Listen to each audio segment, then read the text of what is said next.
When you think of PNC Bank, you usually think of this kind of green. But now the tower at PNC Plaza is set to be the greenest skyscraper in the world, making PNC a whole new kind of green. The city of Pittsburgh recently opened up some new bike lanes, but because of the closure of some two-lane roads and the millions of dollars spent, some residents are questioning whether the amount of cyclists in the area makes it worth it.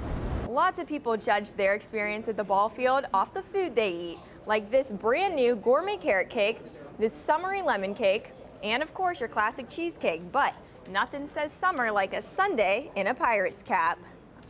After the girls team spends about an hour on the driving range, they head out on the course for some real practice. Chair Shot Reality on WrestleZone.com. I'm Caroline Collins. Also, you should know where all of the emergency call boxes are.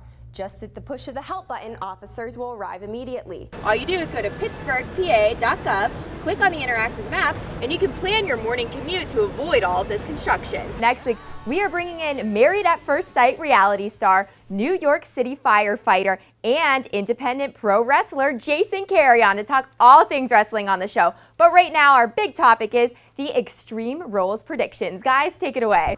After the teens are all hair and makeup ready by Philip Pelusi's salon at Robinson, they head over to set. It's only the day after Halloween, but downtown Pittsburgh already has their entire winter village almost set up. We saw lots of tears being shed today as residents were being forced out into the cold and longtime employees being left without a job.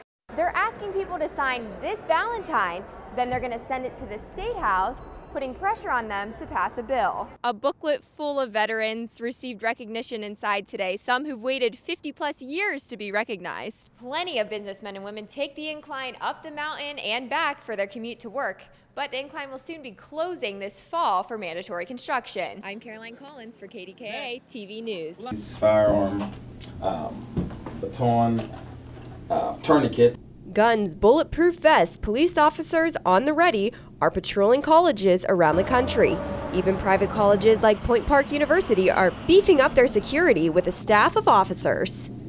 Point Park Police were all Act 120 certified municipal police, the same arrest powers as everyone has in their hometown. So it's exactly the same as people's hometowns, police officers. It's just we're police here for Point Park University. The officers here on campus undergo several hours of training, most recently a training called ALICE that educates schools on how to alert, lock down, inform, counter, and evacuate. It actually teaches the students and the faculty how to keep themselves safe and barricade. It's different scenarios and situations, but it was a real good training that I'm going to implement here at Point Park. Sergeant Black tells me he wants students and faculty members to know how to get in contact with the police. You should locate the red phones in all the buildings around campus. Pick them up and dial 2222 to reach the campus officers.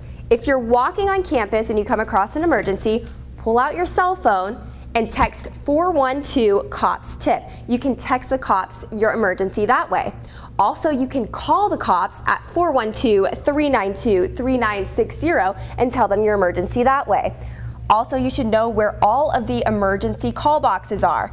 Just at the push of the help button, officers will arrive immediately. With all the advances in security and the presence of the officers who've only been patrolling for 4 years now, the students can feel comfortable when walking around the downtown campus. I think it's really good that they're here because I feel really safe as a commuter when I'm leaving late at night from like the library or something. I feel like them being here just negates all the problems that could potentially happen. It's the start of golf season and the Point Park University women's team is getting ready to tee it up at their first spring match this Saturday. So we're playing in Newcastle Country Club, which tends to play pretty difficult, I would say, especially since it's our first tournament. It may be the team's first spring tournament, but they've been putting in some hefty practice hours at Quicksilver Golf Course in McDonald. Practices usually start at like 6:30, so I'm up around like 5:15.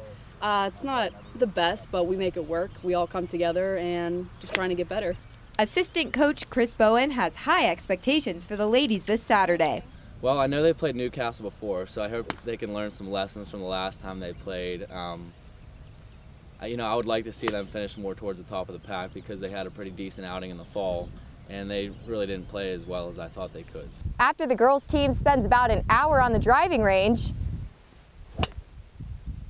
they head out on the course for some real practice.